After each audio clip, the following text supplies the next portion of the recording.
8:15. Ya hasta aquí Ángel Verdugo. ¿Cómo estás, Ángel?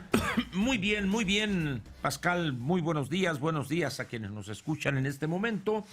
Pues para recordar un poco los viejos tiempos de nuestro pleito con el compañero Mesmacher, el doctor Mesmacher, recuerdo aquí muy rápidamente, o traigo a colación, estos absurdos del IEPS de la gasolina magna, nomás para que se vea cómo esa renuencia de la autoridad a explicar cosas, y de ahí es de donde se forman o surgen tontería y media. Sí.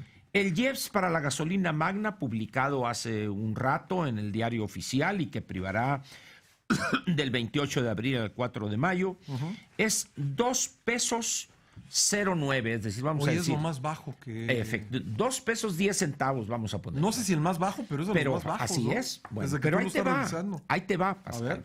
Hace una semana era 2.45. Hace 2 semanas era 2.69. Y 3 semanas era 2.61. Entonces dice uno, a ver, si yo analizo el comportamiento del dólar en estas 2 o 3 semanas, ha subido 1 peso. Estamos hablando de... Sí, lo cual quiere decir que importar en efectivamente es más caro. Entonces, a ver, dice, ha subido el precio del dólar, ha subido el barril de petróleo, al menos en nuestra referencia, y el IEPS, de repente, de una semana para otra, le tumban 35 centavos. ¿Cuánto es el máximo que puede cobrar? ¿4 qué? 4.59. 4.59. Ese es el máximo que podrías cobrar de IEPS. Así es que es. Y ahora están cobrando 2 pesos. Menos de la mitad. Pues, menos de la mitad. Entonces dice uno, yo no estoy diciendo que esta cantidad esté bien o esté mal. Lo que estoy diciendo es la irracionalidad que subyace en estas variaciones. Entonces dice uno, bueno, ¿qué pasa aquí, no? En la medida ¿Tendrá algo que ver con las elecciones? Bueno, diría el mal pensado, como diría mi señor padre, piensa mal y acertarás, mi hijo me decía. Entonces, es decir, esto es... Ahora, si esto se reflejare en el precio, en la bomba y en el dispensario, bueno, pero no es cierto, no es así, pues.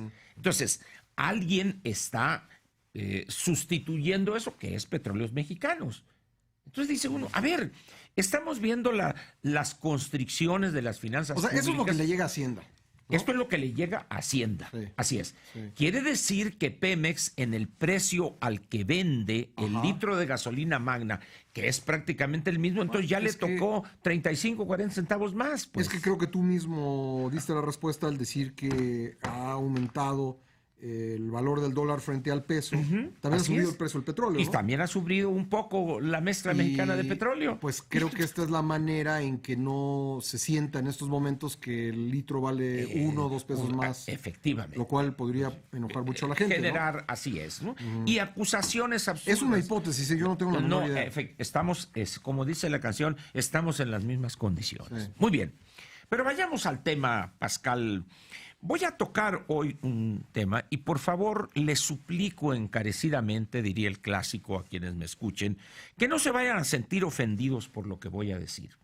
Yo utilizo la palabra ignorante, el sustantivo ignorante o ignorancia, no con la connotación ofensiva que tiene. O sea, ignorancia significa ausencia de conocimiento en un tema específico. Entonces, yo soy un ignorante en muchísimos temas. ¿Cuántos coches van pasando aquí enfrente? Lo Pues ignoro. ¿no? Así, efectivamente, Sí. así de sencillo. Sí. Bueno, ¿a qué viene esto, Pascal?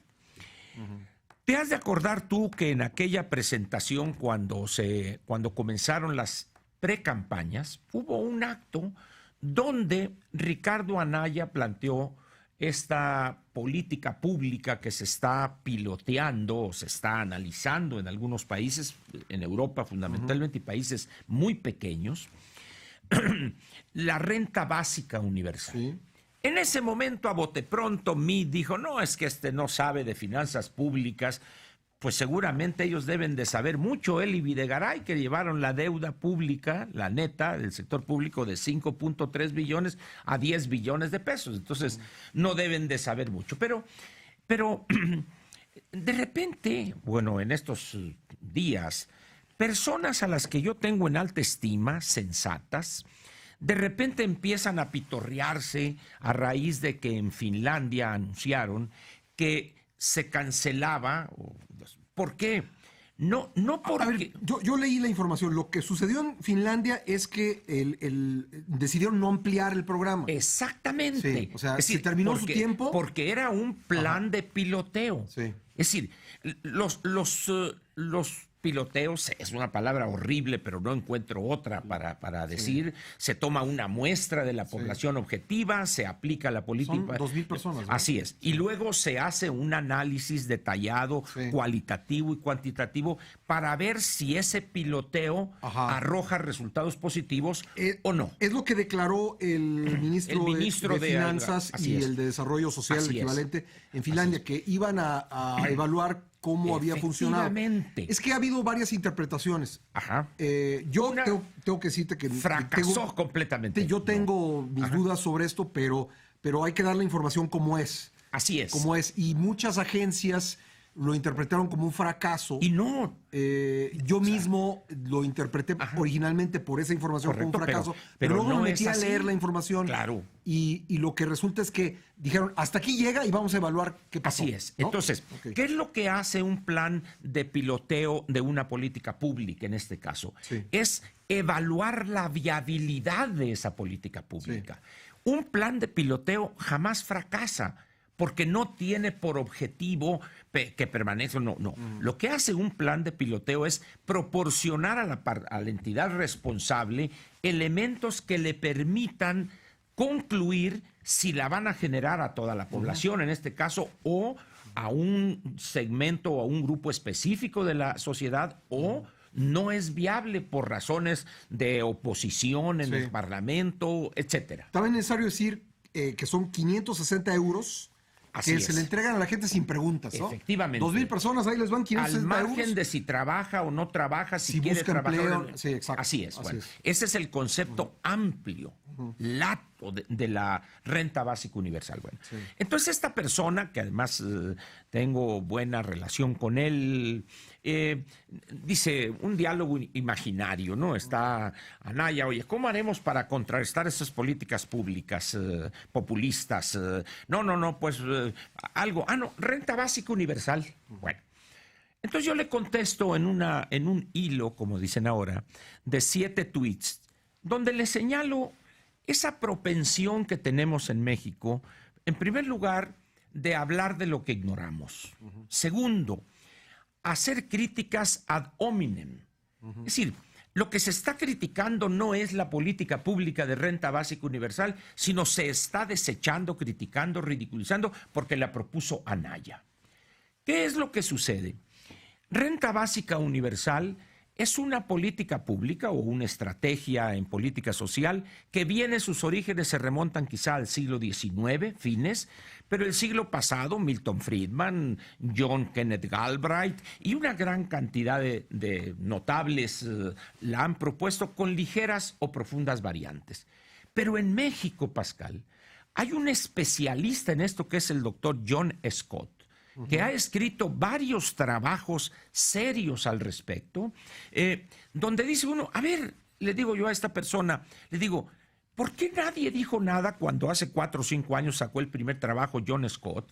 ¿Por qué nadie ha dicho nada del capítulo que escribió él para el libro este que coordinó o que compiló Aguilar Camín, que se llama ¿Y ahora qué? En la parte 5, en el capítulo 5 de este libro, hay 2 grandes artículos. Hay uno de Santiago Levy que habla de la seguridad social universal, que te debes acordar que él propuso en un determinado momento que el aumento del IVA fuera para pagar, etcétera, y el de John Scott sobre las posibilidades o la viabilidad en México de la renta básica universal. Entonces les digo, ¿por qué en el momento que la saca Anaya, en ese momento ya se le lanza y este muchacho no sabe, es un bruto, es un esto, cuando nada dijeron, cuando especialistas en el tema han hablado de las posibilidades que tiene esa política pública, de la necesidad de enfrentar el problema de la pobreza extrema? ¿Por qué? Porque tenemos 50 años destinando recursos y no hemos logrado hacerle ni cosquillas a la pobreza extrema. Ahora, hay una realidad socioeconómica en países como el nuestro. particularmente en aquellos países en América Latina donde hay grupos originarios, vamos a decir, o grupos indígenas, pues, que han estado marginados por siempre, desde siempre han estado marginados.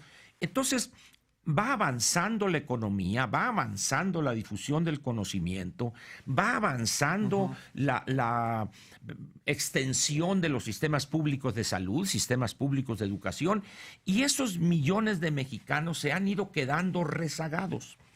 La realidad es dura en lo que respecta a su vida y su futuro de estos millones de mexicanos.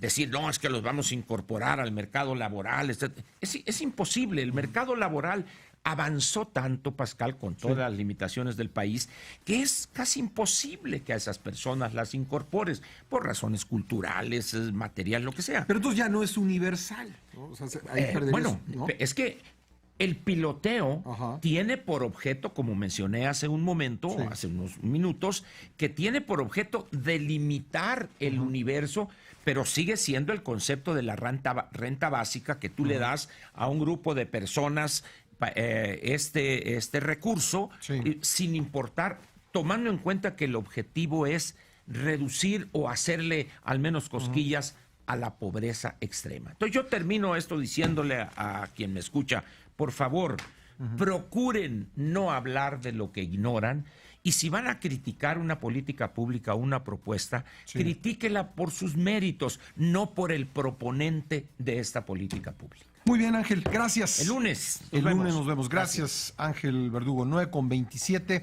Hacemos una pausa, regresamos con más en esta primera emisión de Imagen Informativa. No se vayan.